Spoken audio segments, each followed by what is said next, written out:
Assalamualaikum warahmatullahi wabarakatuh. Perkenalkan, nama saya Bayu Dimas Rega Saputra. Saya di sini akan memenuhi tugas pengantar akuntansi sebagai project test UTS.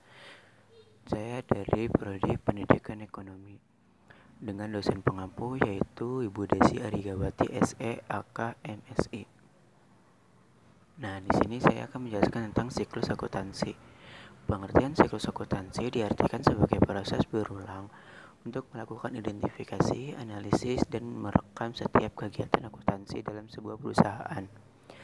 Siklus dalam kegiatan akuntansi ini terjadi dalam kurun waktu 1 tahun. Dalam kurun waktu 1 tahun tersebut, semua prinsip, kaidah, metode, hingga teknik-teknik dalam akuntansi digunakan untuk mencatat segala kegiatan akuntansi perusahaan. Umumnya, siklus ini pada awal tahun dengan pembukaan dan pembukuan dan ditutup dengan jurnal penutup. Tahapan siklus akuntansi. Ada identifikasi transaksi. Identifikasi transaksi terjadi terhadap pertama dalam siklus ini. Kegiatan identifikasi ini juga dilakukan secara tepat oleh akuntan, yang bisa dilakukan dengan cara melakukan pencatatan setiap transaksi yang terjadi. Transaksi akuntansi yang dicatat merupakan setiap transaksi yang memiliki dampak secara luas dan perubahan kondisi keuangan perusahaan dan dinilai secara objektif. Bukti transaksi ini bisa berupa kwitansi, faktur, nota, dan bukti lainnya yang emang dianggap sah dalam dunia akuntansi. Analisis transaksi.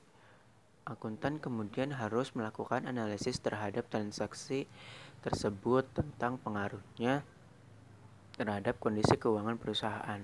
Sistem pencatatan akuntansi dalam perusahaan selalu menggunakan double entry system, artinya setiap transaksi akuntansi yang terjadi akan memberikan pengaruh pada posisi keuangan di debit dan di kredit dan harus dalam jumlah yang sama besarnya.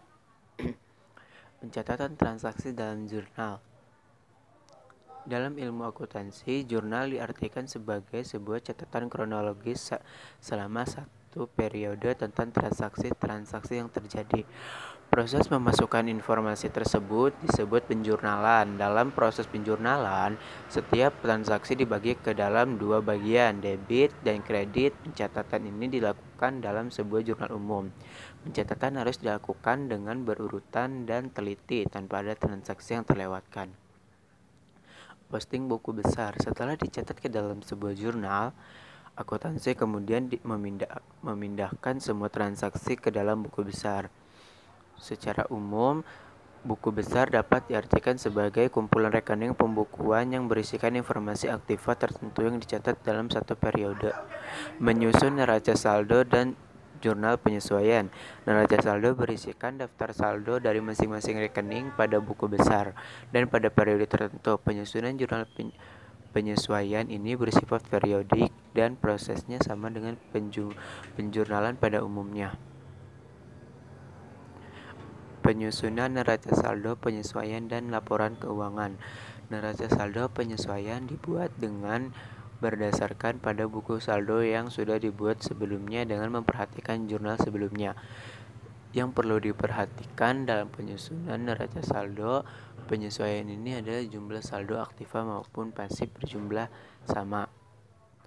Menyusun jurnal penutup. Tahapan terakhir adalah penyusunan jurnal penutup oleh seorang akuntan. Jurnal penutup ini disusun pada akhir periode akuntansi dengan cara menutup rekening nominal dan rekening laba rugi. Sekian dari saya, kurang lebihnya mohon maaf. Wassalamualaikum warahmatullahi wabarakatuh.